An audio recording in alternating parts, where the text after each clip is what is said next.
Well, good evening. We are live. My name is Justin Lurie. Tonight, we are joined by one of the titans of industry, a fixture in corporate America for many, many decades, someone who's served on many boards, and of course, he's perhaps, I would say, best known for being the president of Shell Oil here in the USA in the 2000s, and he's also author of the book, Why We Hate Oil Companies, which he says is an insider's view of energy companies' strategies, posturing towards sustainable energy, and the political world, which of course is my favorite topic, surrounding energy policy governance. Of course, his name is Mr. John Hofmeister. Thank you for being here, John. Thank you, Justin. My pleasure.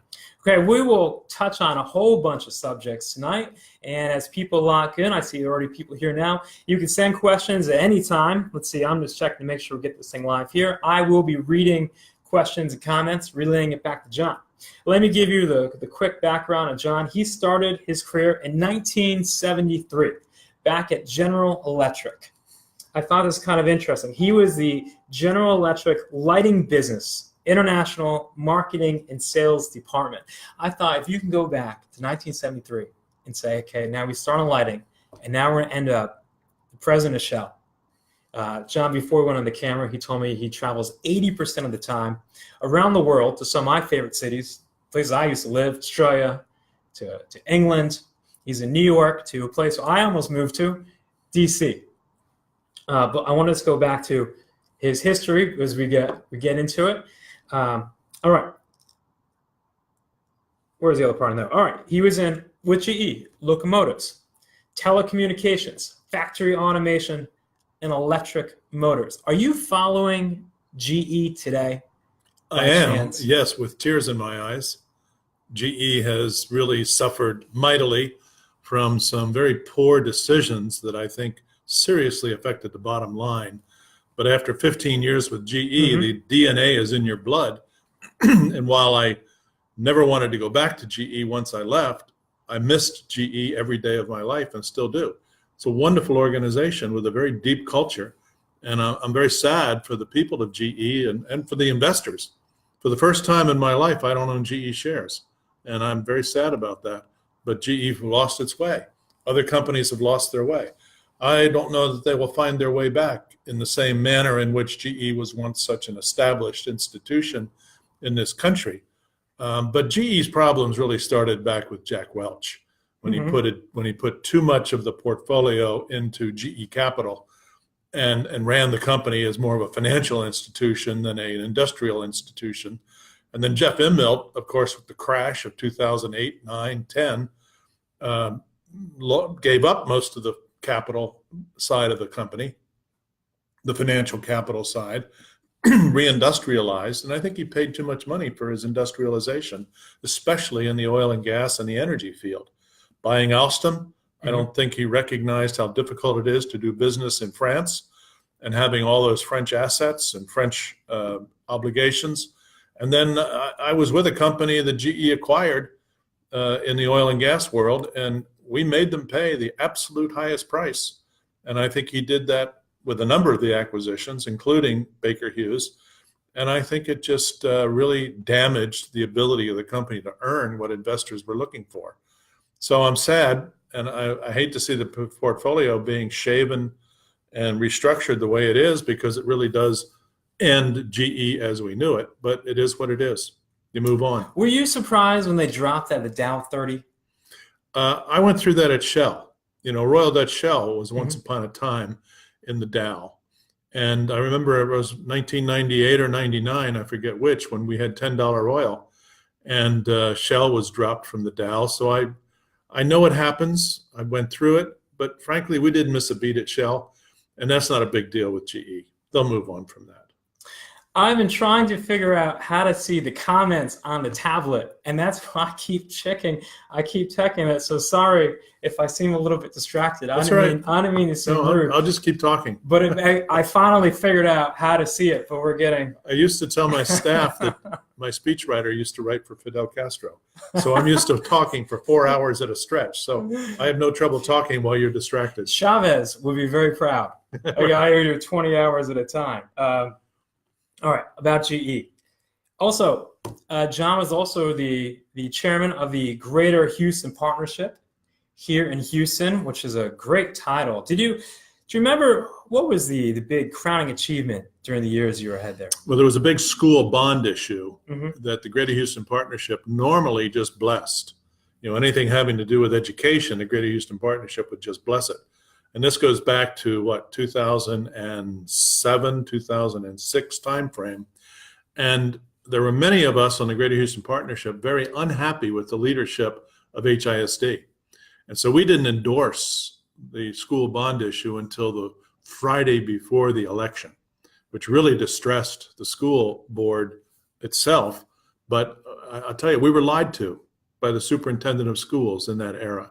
And I didn't appreciate it. Most of the senior leadership of the Greater Houston Partnership did not appreciate being lied to. And if you remember, the big issue was failure by the board and failure by the superintendent to consult with the public. And when the Greater Houston Partnership realized that we've been lied to about the level of consultation, I left it to a vote of the membership, and we only endorsed it by about 2 votes. So it nearly went down to defeat inside the partnership. The bond issue ultimately got approved, but there were a lot of hot feelings. And I was involved, and so was Sylvester Turner back then, so was Sheila Jackson Leash, so were a number of other leaders in the Hispanic community, the faith community, because the school board and the superintendent really alienated the people in the district because they just didn't consult. We know best was their attitude. And that's hard to believe. And at the Greater Houston Partnership, you just don't tolerate the we know best, because it's a group of business people that have to deal with customers. And once you've dealt with customers, you realize that you don't know best. You listen to your customers. And so in the case of the school board, listen to the parents of the children you're educating, and listen to, the communities in which you operate. And so I'm very sorry that it was as bad as it was. The bond passed, and even afterwards, there was a failure to interact with the community. So that was my biggest challenge when I was chairman of the partnership. There was also the big Bring Your Gun to Work bill that was being dealt with by the state legislature.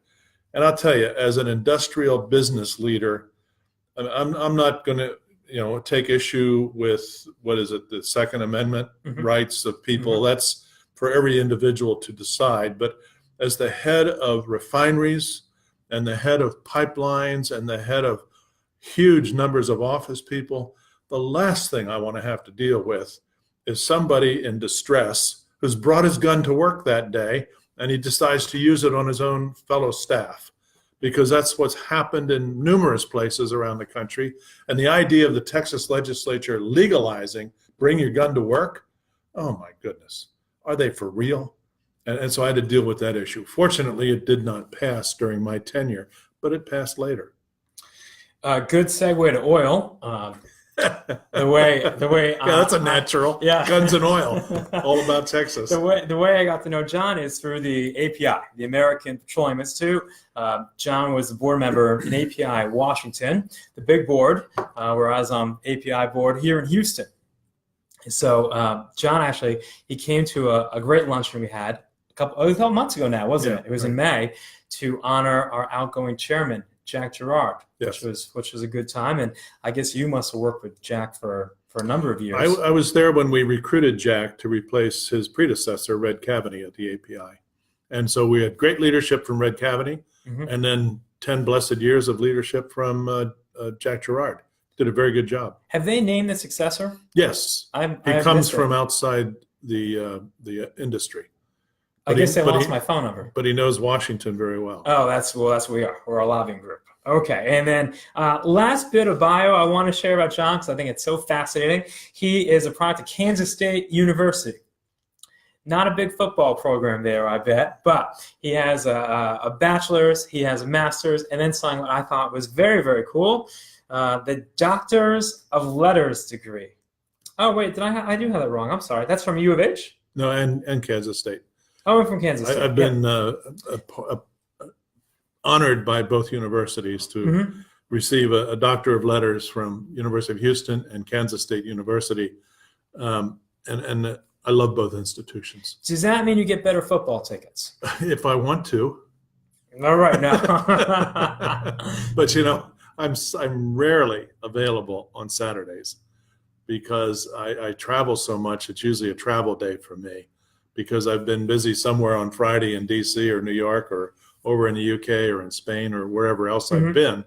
And so I use Saturday to get home, reconnect with all of my administrivia that I have to deal with, because in my post-corporate life, keep in mind, when I was the president of Shell Oil Company, and I tell this with a smile on my face and with great humility, I had 350 people who just supported the office of the president. Oh my gosh. These were lawyers, accountants, public relations, information systems, and so on. But when you have an immediate staff of 350 people supporting the office of the president, I used to say to people, I don't work. I lead. Because all these other people are doing all the work. I'm accountable for it all. But without their expertise and without their good sense and without their intelligence, the company would fall apart. I'm just there to coordinate and to lead. And so at one point, I just get rid of my desk and had a circular table in my office, because who needs a desk? I'm sure your people walked in all day, every day, and they would call you 7 days a week, I bet. Yeah, it was a pretty busy job, but I loved every minute of it. But it was through that position that I did learn a lot about leadership, and of course was responsible for an awful lot of oil and gas types of decision making that needed to be made. But in addition, branching out into the alternative energies of renewable wind and solar, as well as hydrogen fuel cell, as well as biofuel. So to test the fringes, this was a decade ago, and to test the fringes of what that would take for Shell to be successful in those fields. And so it was a great job, and I appreciated every minute of it. Now, is all 350 people, are they all here in Houston, or are they spread out to multiple offices? They were mostly in Houston, but we had a Washington office, for example. We had a few people seconded in different places around the country because it was just more convenient, where they could have access to other resources that they needed. But it was basically a large staff. But keep in mind, the Shell Oil Company, as a major division of Royal Dutch Shell, was a third of Royal Dutch Shell, and which meant we had roughly 120 billion in revenue. We had 6 billion in profitability. We had 6 billion in capital spend every year. We had about 100,000 people in the US if we count all the franchise retail stations. So it was a pretty big organization, and the 350 is really a small percentage of the total to try to keep the company organized. But here's just a little statistic that might be interesting to people you know in Washington.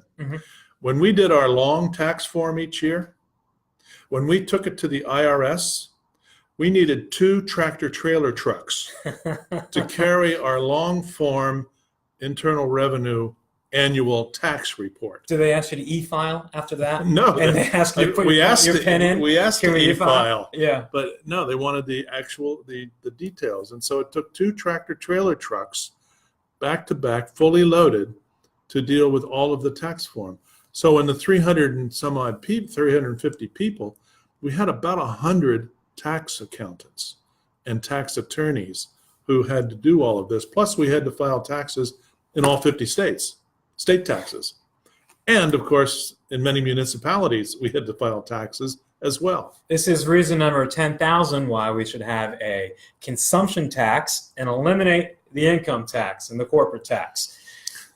I've been saying that for years. Now, I'm not putting words in John's mouth. These are my words. This is what I've been running on for years. All right, since we're talking oil, Pope Francis last month, I think it was mid-June, he met with, for the second time, many of the world's energy leaders. Some of the big major companies were there. And he had at the conference, it was called Energy Transition and Care for Our Common Home, which I assume he means Earth.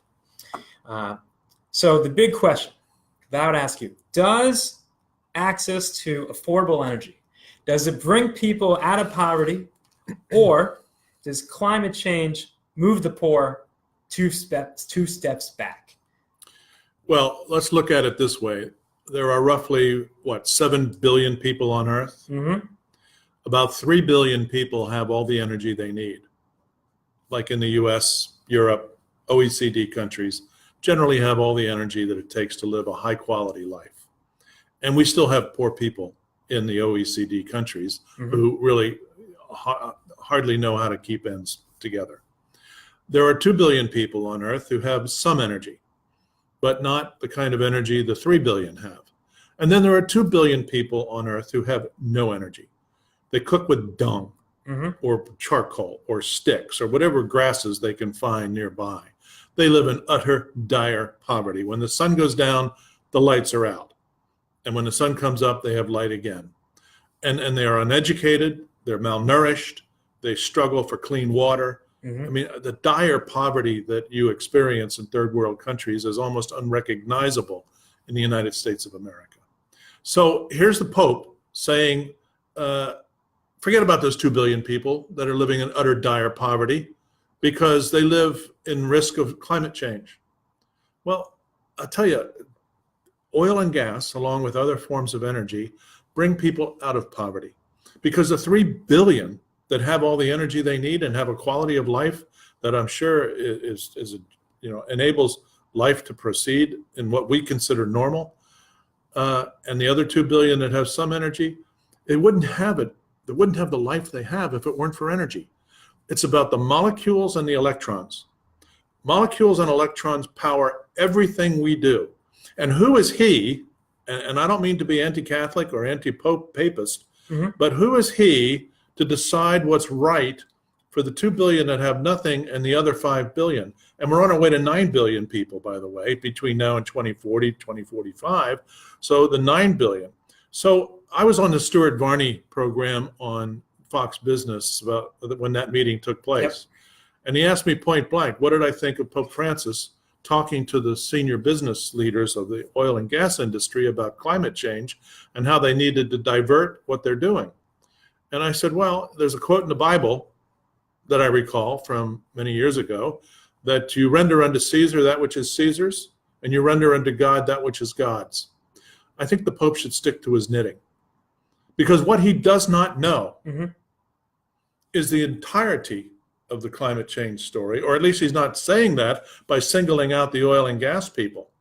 But he didn't have the coal people there, and he didn't have 7 billion people represented who want energy.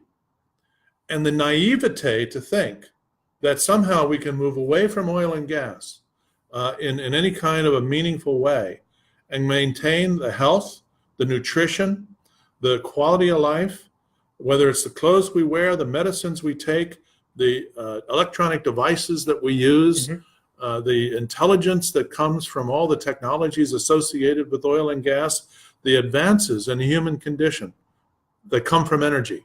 The thought of moving away from that because he thinks we're destroying the earth, when that opinion is of course shared by many who don't understand the other reality or don't choose not to appreciate the other reality, I think it was not a good use of his time.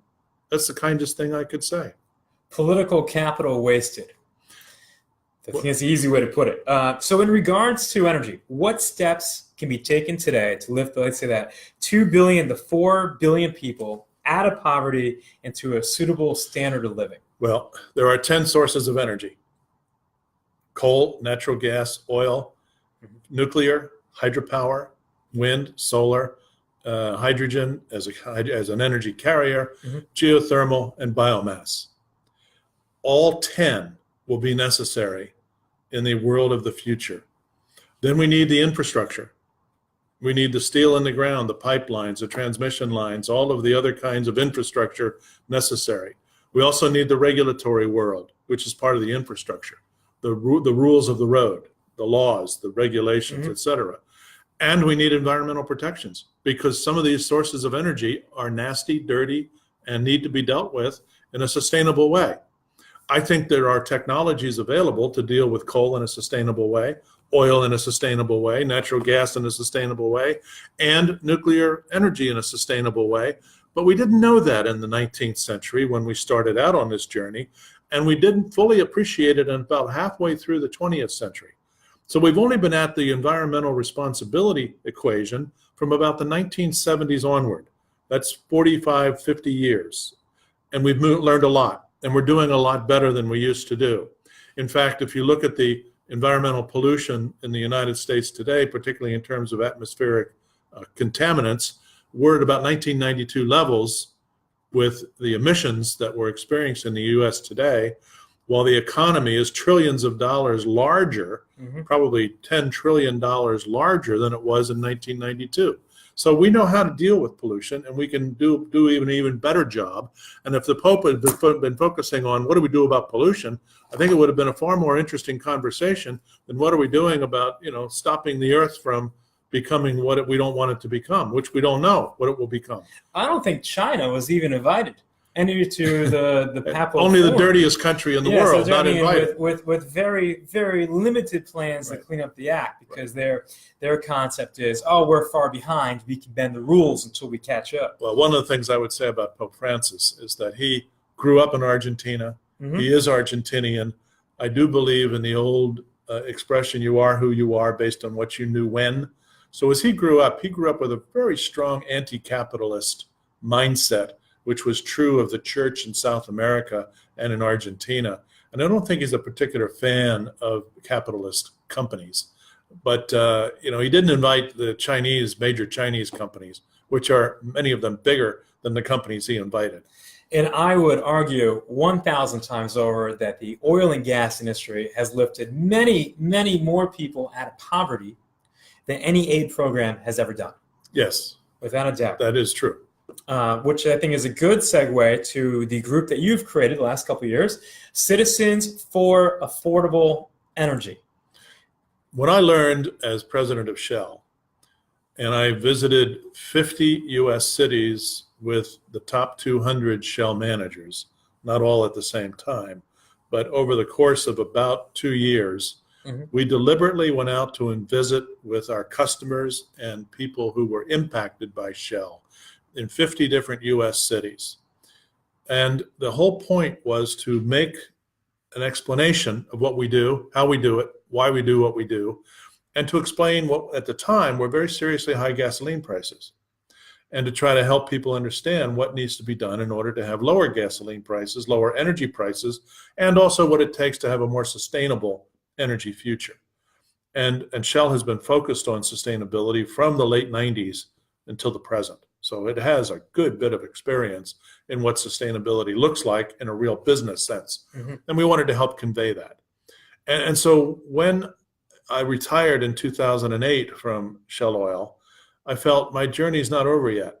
And so I founded this NGO, so to speak, not-for-profit, 501c3, not a lobbying group. We're not a C4, we're a C3.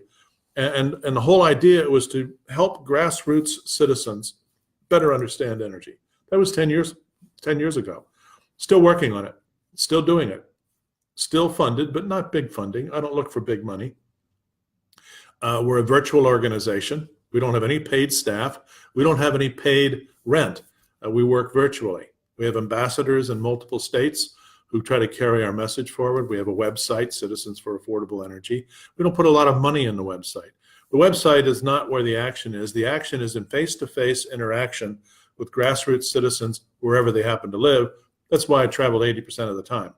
I'm in cities all over the U.S., and in addition to my external foreign board work and the teaching that I do at K-State and at University of Houston and at Arizona State University as well, I haven't been given a Doctor of Letters at Arizona State. The day's not over yet. And so Michael Phelps is there now, by the way. Yes, is he? That's right, he is. And so my mission for the last 10 years has been approach the grassroots to explain how we could move forward. And I wrote a book about 10 years ago called Why We Hate the Oil Companies, which was to explain how energy governance holds us back. Because energy is so politicized by various interest groups, whether that's the coal interest, the oil interest, the gas interest, the nuclear interest. There's an interest group around every corner when it comes to energy. Also, our federal system. We have a national government. We have 50 state governments. We have how many thousands of municipal and county governments, and every one of them has authority to make energy rules, energy regulations, energy laws. And so the fragmentation that has been created by all of the interest groups in their various local legislation opportunities and the pressure at the federal level is so intense that I think that the governance of energy is the most broken part of our energy system. If we had a financial system that operated like the energy system, we'd be living in dire poverty. Because in the financial system of this country, we have big rules. Where do those big rules come from? They come from an independent regulatory agency called the Federal Reserve, which was created in 1913, which got us through the recessions and the depression of the 20th century and keeps getting better. And Ben Bernanke and the Federal Reserve bailed out not just the United States, but the world when we hit the skids in 2008 and we're headed for a financial meltdown. Because there are big rules and the big rules work. Well, what are the big rules in energy? Unfortunately, there are no big rules in energy. We have not had an energy bill passed the United States Congress since 2007. And you know what that bill accomplished in 2007? It got rid of incandescent light bulbs. Big deal. It accelerated the use of LEDs and fluorescent lamps, CFLs, and that's fine. But where have we been going? Americans have paid over $4 a gallon for gasoline for absolutely no good reason, other than we're victims of OPEC. Why should the United States of America and its citizens be victims of OPEC and its nonsense politics of who has and who doesn't have and how much money people in OPEC countries want to put away, much of it going, by the way, to Switzerland and private bank accounts in certain country cases. And so we have no way of dealing with the OPEC threat because we have no governance of energy that makes any sense whatsoever. We have the keep it in the ground people against the fossil fuels, full stop. They'll do anything they can, stop pipelines. We had a president named Barack Obama who stopped the Keystone XL pipeline for 7 years when everybody knew he would say no, but he waited 7 years to say no because he's just irresponsible treatment of the industry because he doesn't like it. That's right. And he listened to the people on the environmental side say, oh, oil and gas is all bad. I got involved in a conversation directly with Barack Obama when he was still a senator running for president. And he walked away from me in the middle of the conversation because he didn't want to hear what I had to say, which was, you're going to be the president if you win, who has the highest priced gasoline in the history of this country because of your policies. He didn't want to hear that, so he walked away. I walked with him. I'm not going to let him walk away. Who does he think he is? And so I said, this takes a longer conversation, Senator. And if you're president, I want to be advising you on what are some of the smart things you could do. But what you have on your website and what your policy represents is not smart. Not in terms of the impact on the U.S. economy, the way of life of Americans. We need more oil, not less.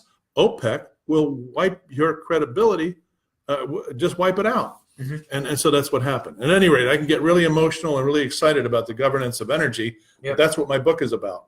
Using the instrument of a Federal Reserve-like creation to set the big rules. The big rules on what? Well, sources of supply. Mm-hmm. The big rules on infrastructure and how we're going to make sure we have it so the keep it in the ground crowd can't stop pipelines from being built to prevent Americans from getting the energy they need, or setting the environmental regulations so we're all on the same page when it comes to the environment rather than politicizing it through the EPA, and finally making sure we're using the best technology available. Why wouldn't we use the best technology available, especially when it's clean technology? And so without big rules, energy will stay in the rut that it's in. We're headed into a new high price cycle, I'm afraid, because the major oil companies since 2014 till today have simply failed to invest over $500 billion in new investments in oil. And the normal decline rate of existing oil fields is accelerating because of so much shale oil now being produced.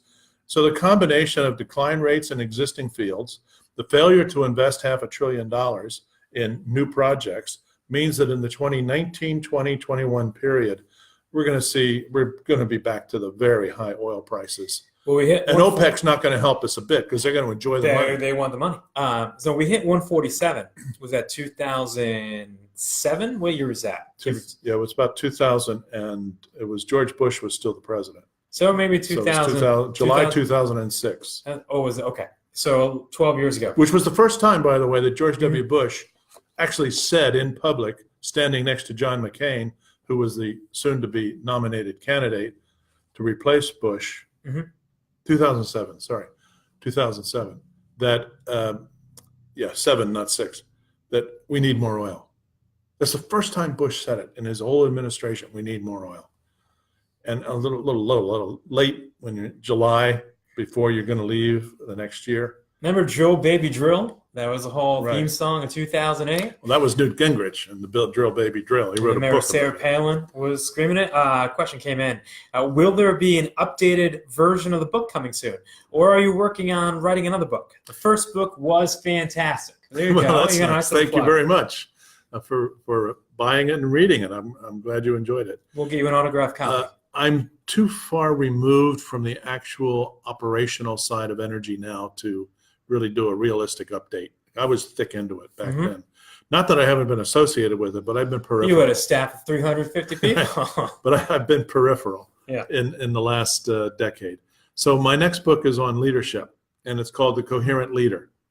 And we have had very few coherent leaders in companies, in politics, in institutions. We have a leadership problem in democracy today. When you say coherent, do you mean consistent? Is that be a good word? Coherent is a very important word, and you don't hear it when you talk about leaders.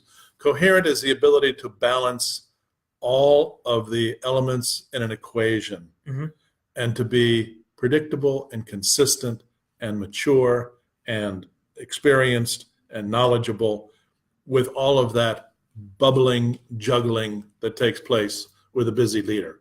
Coherence is the ability to be balanced, to be educated, to be experienced, to be mature in judgment, to not get emotional, to do all the kinds of things that we see, to have values and behaviors that are consistent, and to really be aware of the world in which we live and where that world is headed. And it's not about elitism, it's about real people who are practical. Some of the most coherent leaders I know are the people who run businesses in the interests of everybody concerned, the communities, their employees, their investors, their suppliers, and they really balance it out with great responsibility. But when you see some of the idiotic behaviors that we see at very high corporate levels, I mean, look at the scandal at Uber, the character that was at head of Uber for a while, an embarrassment to corporate leadership. If you look at, I used to have such high regard for the former head of GE, Jeff Immelt, but it's obvious he was so pushed by whatever that he made some very poor judgments and wasn't very open about it to his own workforce and his own board, and so he really got the company in a precarious state. There was a lot hidden behind that curtain. And he had some bad luck as well with the oil price dropping after he spent all this money on oil and gas companies. Well, I remember that GE made their books in 2014 to break even oil prices $105. Yeah. And so once oil went down to 75, they were way off. Right. Once it went down to $35, we had a nightmare situation. Well, and I warned GE oil and gas people face to face at a senior management conference around 2013. Beware the oil price. You're a company that has not been in the commodity business. That's right. And you're used to being the first tier of any industry you're in. Well, in oil and gas, with all your size, you're not first tier. First tier are the big integrated majors. Second tier are the big service companies like Schlumberger, Halliburton, Baker Hughes at the time. You're third tier. You're in the equipment business. And in the equipment business, you know, the big dogs eat first, and that's the independent majors because they're the ultimate customers. Then the medium-sized dogs eat second, and they're the big service companies that support the majors. And then the equipment businesses, you're the yapping little dogs in the distance that maybe you will get some food, maybe you won't, depending upon the oil price. Well, they didn't want to hear that, but that in the end is what bit them. They ran out of food. That's what happened. All right, we talked about the price of oil. We're about what, $70, give or take, today. Yeah. And let's see where it moved. Do you have a prediction where we will be this time next year? I think we'll be in the 80s. That's not crazy. No, That's but not then crazy. it's really going to hit us in the 2021, 22 timeframe. There was an article in one of the daily reports today, and the API picked it up, for a matter of fact, that some of the analysts are predicting mid-100s as we get into that 21, 22 timeframe. That's not my prediction, that's their prediction. But the API thought enough of it and the sense of it that they reported it today. So if you're looking at mid-100s 3 years from now, that's a very the economic impact is going to be significant. You think that would be post 2020? So it would be whichever president would be not the 2020 election. It's a lot of people are looking at now, and so that could be a real. Well, the run up to 2020 will see higher prices than today. Could be pushing through the 80s into the 90s for the 2020 election.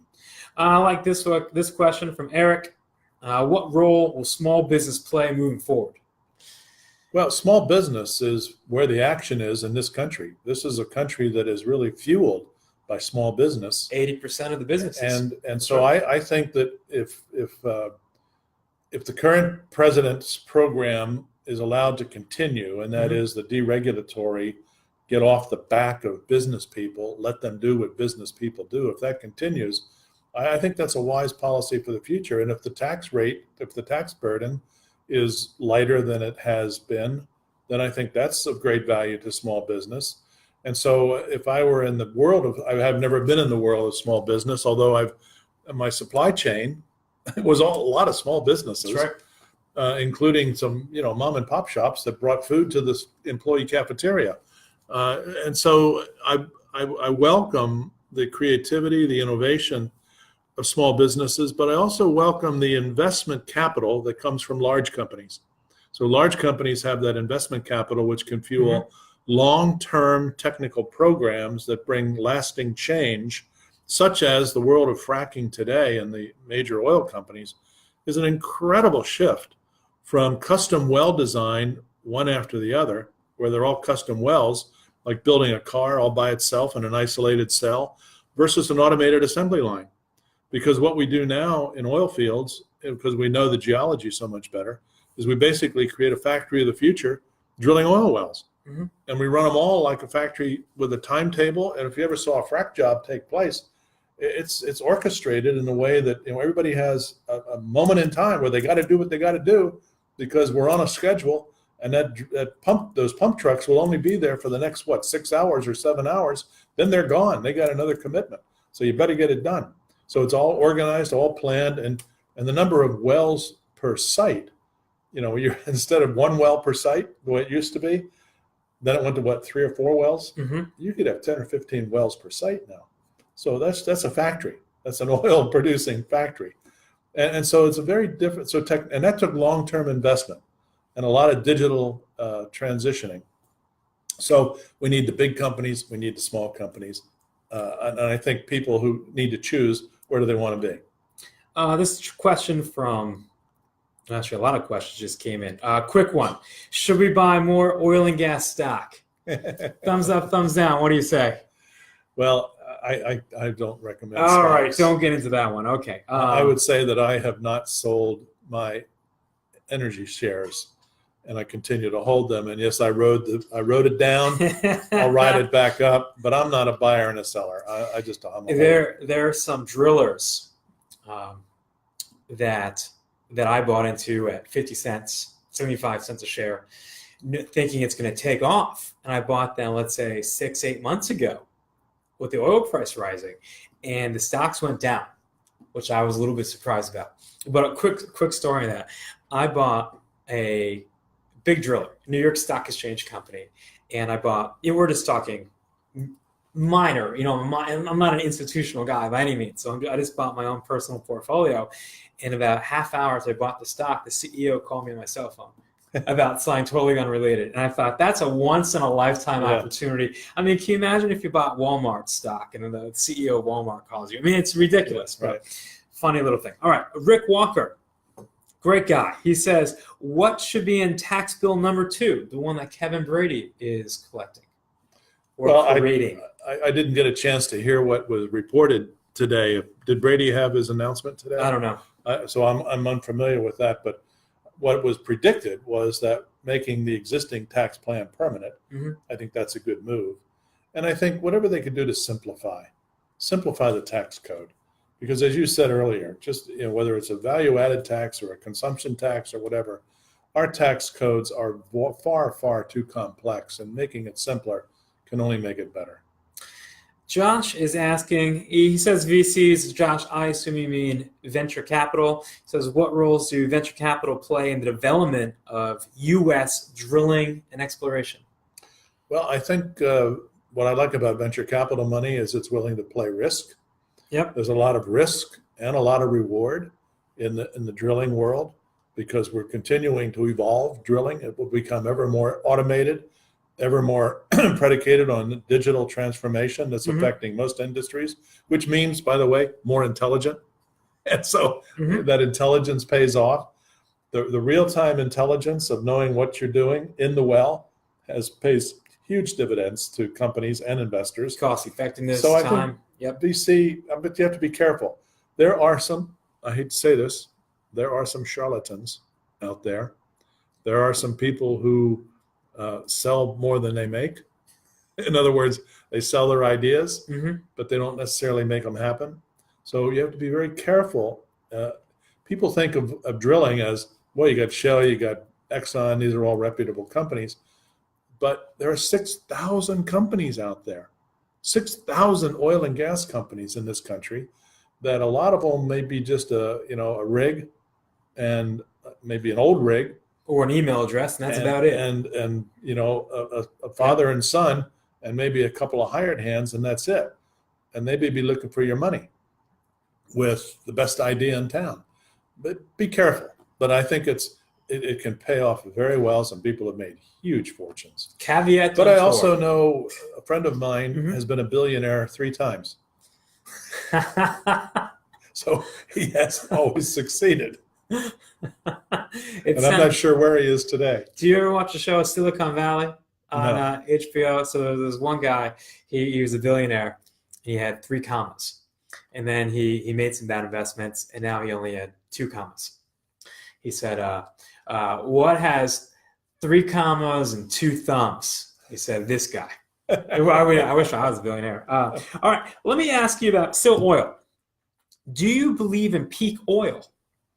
No, only in a rearview mirror. In other words, there will be a peak at some point, but we're nearly at 100 million barrels a day today. When I was at Shell Oil a decade ago, we were at 82, 83 million barrels a day. That's 17 million barrels. That's 1 million extra barrels a year ever since I started at Shell Oil in 2005. So, and the demand is going to continue to grow. We know that. That's right. And it's not just personal cars and we can talk about electrification a little bit. Sure. But the reality is that oil is, yes, personal transportation, but oil is freight. And the amount of freight in the global world, my goodness. It's particularly maritime. Whether it's maritime whether it's air freight, whether it's truck freight. That's right. Freight never seems to decrease. Then you got petrochemicals, which is a whole nother field of oil and natural gas development. And then you have the maritime and you have the air transport. And so all of this collectively means that, the idea of replacing all of that with wind and solar, give me a break. I mean, it just isn't going to happen in this century. Yes, we can convert a lot of electron production over to wind and solar, and I hope we do, because why waste a free resource? If the wind is free and the sun is free, go for it and help the infrastructure along if you need to in the beginning. We're just saying scale. That's the word here, isn't it? It's the word scale. It's the word scale. And the more energy people want, the more the energy industry can and should respond. And it should be doing it with proper governance, was the point I made earlier. But the idea of peak oil is that at some point, the world will conclude that it won't need more. But we're a long way from there. How high will it go? I think it hit at 120 million barrels a day, 125 million barrels a day. Electrification will dent the oil consumption at some point, but I don't know of the alternatives for freight, air transport, marine, and petrochemicals, unless we really advance technology and can use biomass. But then what do we eat? Biomass, we need a lot of biomass for fertilizer and for food consumption. And we can turn coal into an awful lot of healthy, ethanol, methanol, or chemical. And China's doing a good job of converting coal into transportation fuels. I think we can convert a lot of natural gas into transportation fuels, not just CNG and LNG, but ethanol, methanol, and GTL as well, and have cleaner natural gas fuels. Already we're seeing oil changes are using synthetic oil. Guess what that's made from? Natural gas. So synthetic oil from natural gas, 10,000 miles or more on an oil change, up from 3. That's a pretty big deal. And so there are many ways we can do things differently. But the idea of having nuclear cars, probably not. The idea of having hydrogen fuel cell cars, absolutely. I think hydrogen fuel cell will one day beat out battery. And I'm a fan of both, so I'm not. So do you think those car companies, and there are numerous electric car companies, are they running down the wrong path of batteries, the lithium ion, as opposed to? I think it's going to take more time for hydrogen fuel cell. I used to be Honda has a hydrogen fuel cell car, and so does Toyota, and so does the Korean car company Hyundai, and so there will be more, but hydrogen fuel cell, and also Mercedes and BMW. Yep. And so is Chevy. Chevrolet has a hydrogen fuel cell. I used to be the chairman of the Department of Energy's Hydrogen Fuel Cell and Technology Advisory Committee for about 4 years. So I know a little bit about hydrogen fuel cell. But the supply chain issues and getting the platinum out of the fuel cell is a big cost issue. So what can we use instead of platinum, because platinum's so expensive, in the fuel cell apparatus itself? And that problem will be solved. But I think over time, people say, well, John, hydrogen fuel cells have been around for 30 years and hasn't made much progress. And I agree with that. And some people say, well, hydrogen fuel cells. What do they say about batteries, by the way? Well, batteries have been around for 100 years. And they're not too different than they were back then. Right. So there are challenges to both battery electric and hydrogen fuel cell. But for a fleet electrification, I'd bet my money on hydrogen fuel cell long term. So good segue to the U.S. Department of Energy, let me say this right, the Hydrogen and Fuel Cell Technical Advisory Committee. Right. That is a long, awesome title. Right. Now, what I asked before is, do you get a glimpse into the future? Seeing what comes through there. Were there any kind of exotic new technologies that you had a glimpse of? Only the totality of it all, where it all eventually comes together, and it was more aspiration than practical. It wasn't flying cars and no. Energy moves slowly, and that's one of the reasons why the keep it in the ground crowd is so misleading to the general public. Energy moves ever so slowly. It moves in decades, not in quarters or in years. And so things happen every quarter, things happen every year, but the big changes happen over decades. And I think, the nuclear fuel of the future will be happening probably not this decade, but sometime in the 2030s, 2040s, and 50s, when we get our head rationally around the future of nuclear energy, which is going to be very different than today's nuclear energy, in my view. And so the same with hydrogen fuel cell. It's going to take time. What we have to do is not give up. And we have to just keep working on it and keep ways of funding it so that those who are investing in it don't enter the valley of death and never get out the other side.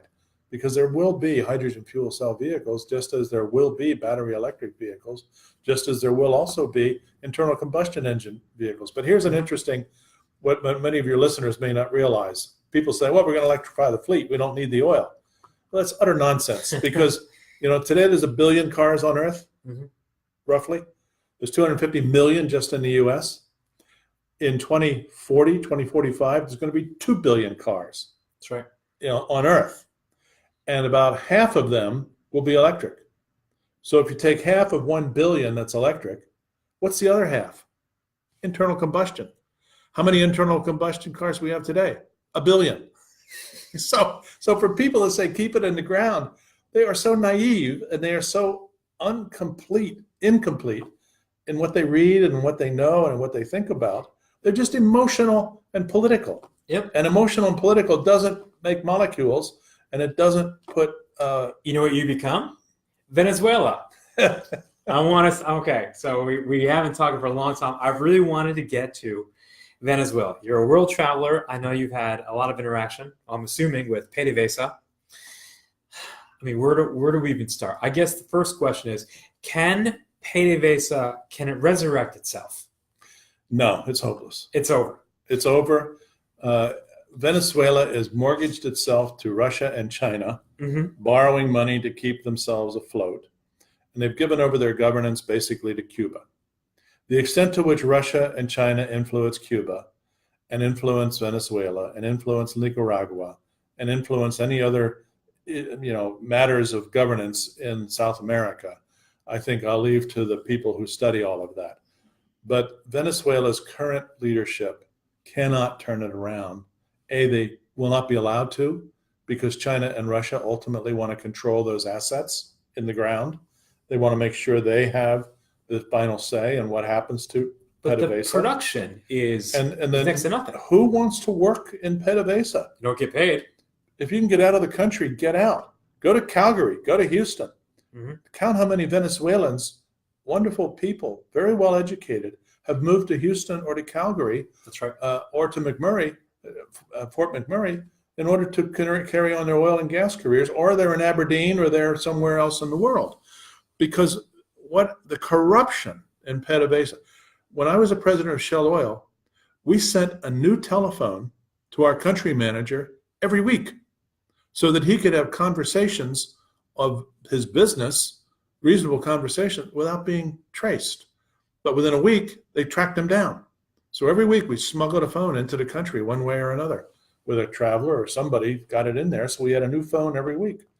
And the police state of Venezuela models the Cuban police state, and pity the poor people who live there and the misery of their lives with just basic necessities not being available. Baby diapers, clothes, medicines, food. There's a magnificent shortage of food there.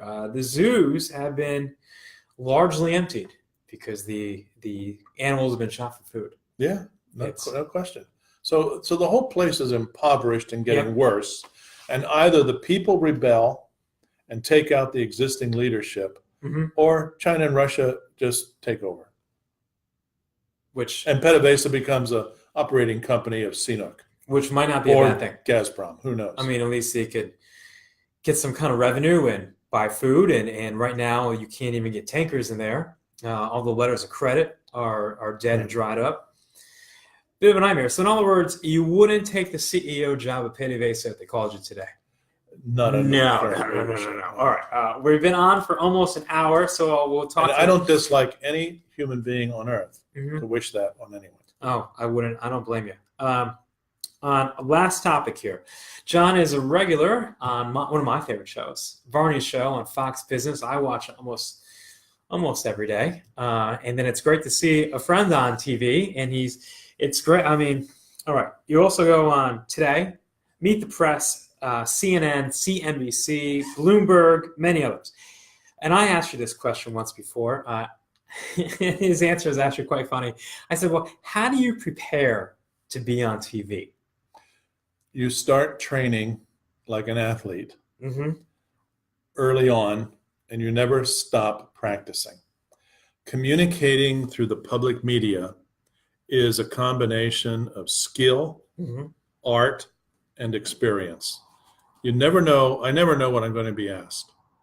So I have to have thought through what I might be asked and have my key messages all lined up. Concise. And you got a 3-minute segment at maybe 4 minutes, unless it's Meet the Press, where you might have a little longer. But you better prepare. Before I went on Meet the Press, I had dress rehearsal with people simulating the role of the moderator and other questioners and firing questions at me. I remember sitting in Washington before my first time with Tim Russert, and and I was sitting in Dallas, and then I did with a subsequent moderator in Washington, and just practicing, not with the show's people, but with our own people. Your own. It's like a debate. And I remember, one was Trent Lott, who was firing questions at me. Another was John Breaux, firing questions at me. And they're both great people. So is this experience tonight? Is this like the Meet the Press? It's close. All right, good enough. Close. We can. It's just not quite as formal, and we aren't breaking in for commercials. Yes, that's a little bit easier. But on Meet the Press, we would have shrimp and other hors d'oeuvres after the interview. I don't know what's planned. We probably have some Diet Pepsi. maybe even Diet Dr. Pepper. We won't go there. All right. But what is it actually? If you take yourself too seriously, you could really mess up on live television in front of not 1 million, not 2 million, but as many as 10 million people. And the video that lives on forever. And it never goes away. And so I do a lot of radio as well, and I've been on Sean Hannity's show many times, talking with Sean about energy. And those are repeated. And NPR is repeated all over the country. And many of my speeches get recorded, and then they get reproduced on NPR or other venues. And so every opportunity, you better take it seriously. You'd better practice. You'd better be focused. Know what you're going to say, and practice, practice, practice. You mentioned Michael Phelps. He doesn't win 18 gold medals by not practicing. That's right. And so he practices and practices. In the same way an athlete prepares for their events, I prepare for media events. Any last minute questions before we jump off? Go ahead and fire it right now. Any advice to people who want to be known experts, not necessarily in this particular field, but whatever they might know? 2 things. Go deep. Yep. Because you really need to be subject matter expert who can be counted on, relied upon, who is knowledgeable, and who can explain it in ways that everyday people can understand it. I think that takes a lot of expertise. And secondly, learn how to integrate across. In other words, don't just be deep in a narrow field, but figure out how to integrate it. I'm a business person first. I spent 25 years of my career non-oil and gas. The last 11 years of my career were oil and gas.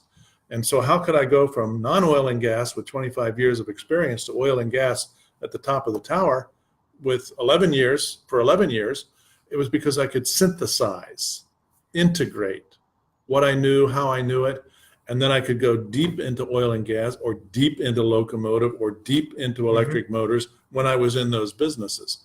And it was the ability to think across and to be respectful of all the different points of view in an organization, because no one's a genius. This notion of smartest man in the room, whether that was Barack Obama or whether that was Jeff Skilling, I think the track records of both men are evident that you cannot be the smartest man in the room. There is no such thing as the smartest man in the room. There's intelligence all around you. The smartest guy in the room actually is the one who can hire people smarter than him. That's well said. Because that's what I always depended on. Because they do all the work anyways. I'm non-technical. I studied political science, and here I am at the top of Shell Oil Company. And I used to say to the technical people, please talk to me like I'm your 12-year-old son. Because I didn't understand the mathematics, the physics, the material sciences of what we're talking about at a level that they did. So I had the deepest respect. And I was just sucking it up and absorbing it and trying to translate it in my own non-technical mind. And so the respect that I could demonstrate to them for their knowledge and their experience, I think was very helpful to the whole camaraderie of the leadership team. And so I think those are the 2 things. Go deep, but at the same time, be able to synthesize across. I love that word, synthesize. All right, last question came in from Rick. I love this question. What happens to Tesla in 10 years? You mean after they get out of bankruptcy? I'm being facetious, tongue-in-cheek. But if you read today's reports on Tesla, when they're asking suppliers to give back money, cash back, that's not a good sign. And I think there's probably a lot of I can't say funny money in the Tesla books, but I don't own any Tesla shares, not at this stage of the company's well-being. I think it's a glorious idea. I think it's a noble experiment. But if you can't pay your bills, if you can't return to investors, if you can't show a profit, and if you can't produce what you promised, you got some serious problems. And let's hope and pray for the sake of the current investors that they can find their way forward. But I think I did hear Elon Musk say in the movie called Pump that the idea of an electric car is the most important thing Tesla will do, because it will create electric cars through other manufacturers. And that may be Tesla's great gift to the industry, quoting Elon Musk. But whether it makes it as a company remains to be seen. I've been in the Tesla factory. I've watched how they operate. I have friends who own Teslas. I choose not to at this point. I'm a big fan of internal combustion engines at the moment. Yes. And then their reliability. But let's hope they're around 10 years from now, because I believe in American capitalism. And Elon Musk appears to be a capitalist, and let's hope he's successful. But he has to deliver. That's the difference between GM, Ford, and other companies. They deliver. They're used to delivering. Elon Musk has not been held accountable for delivering. Well, I mean, General Motors makes about 28,000 cars a day, I think is the number. Tesla makes around 400. Is that the number? Something like that. Well, 3,000 a week is their tops. So, yeah. So on a 7-day week. 700 a day, right? GM's making 29,000 cars a day. But Tesla has a higher market cap, at least they did a couple weeks ago, than General Motors. Yeah. It's insane. I did not invest in it. I also agree with you. I would not buy a Tesla. Sitting on the board for the American Petroleum Institute, I feel like I'm a traitor if I buy a Tesla. Agree or disagree? I don't think so. I think there's room. I think there's room for all kinds of diversity. You could be the nut in the electric car. I'm gonna go buy a Suburban just to go prove the maybe point. You could do like the Choice Hotel commercial and be the tall man in the chair. Or whatever hotel commercial. No one's ever called me the tall man anywhere. All right, last thing. Do you have any plugs? Any plugs? Yes, I said that to Dan Crenshaw, and he looked at me like I was speaking in Russian. Well, my plugs are for sound energy governance. Sound Energy. He's got a great book out on Amazon. Go to Amazon, John Hofmeister. Proper name of the book, let me give it again. Why We Hate Oil Companies. Right. That's an easy one. And we're the only country that does. Any speaking engagements coming up? Yes, I've got several. Plus, I start teaching again in 2 weeks. See, these are your plugs. Right. No one ever knows what they are. I don't know. Yes. What's any public events you'll be speaking? Well, I've got not here in Houston. I don't have anything on the books for Houston. I was just in Dallas last week at a petrochemical refining meeting, and I'm slated for South Africa, and slated for a couple of talks elsewhere in the country. See, his plugs are awesome. Yeah, see, this is what we have plugs for. My plugs aren't as good. October 5th, I think it is, I'll be in Ann Arbor. That's why I wore my tie. I'll be in Ann Arbor, U of M.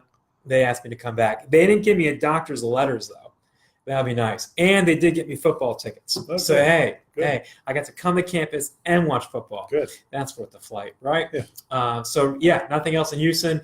August something will be Dan Alford. Do you know Dan? He is the CEO of ARC Specialties. He testified before U.S. Congress about NAFTA and trade and tariffs. And Karin, I see your question about Trump's tariffs, but we've been on for 65 minutes. We'll give John a break. Thank you, John, for coming in. Thank you. Thank you. It's been a pleasure. Thank you all for watching, for your questions, and we'll do it again in a couple weeks. Thank you all. Just one sec.